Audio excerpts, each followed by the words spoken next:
Hello and welcome to the Practical Animal channel. My name's John Beaumont, and every week we post a video on some aspect of the animal industry.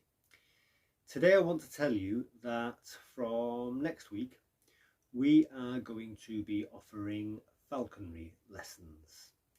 It is the end of September, which means that in the UK most birds of prey in captivity have come out of their moult.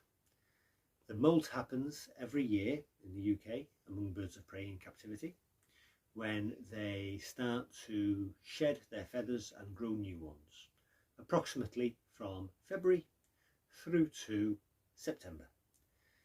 We give them a clear moult, stress-free. We give them the best foods so that they stand the best chance of growing feathers that are healthy, strong and free of any stress lines that could cause feathers to break in half, which we want to avoid at all costs.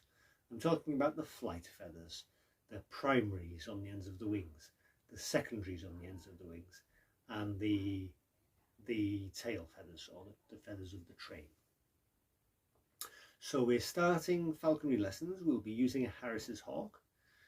We will be filming every aspect of the training of a bird of prey, as was originally noted in the now classic book by Philip Glazier, Falconry and Hawking. So I'll be showing you how to train a bird of prey, and we'll also be offering classes to people who are interested. So if you are keen to learn how to handle a bird of prey and how to train it, then send a comment in the box below. My name is John Beaumont. This is the Practical Animal channel, and for more videos on farming, the animal industry and land management, please subscribe to my channel. Thank you very much indeed. Goodbye.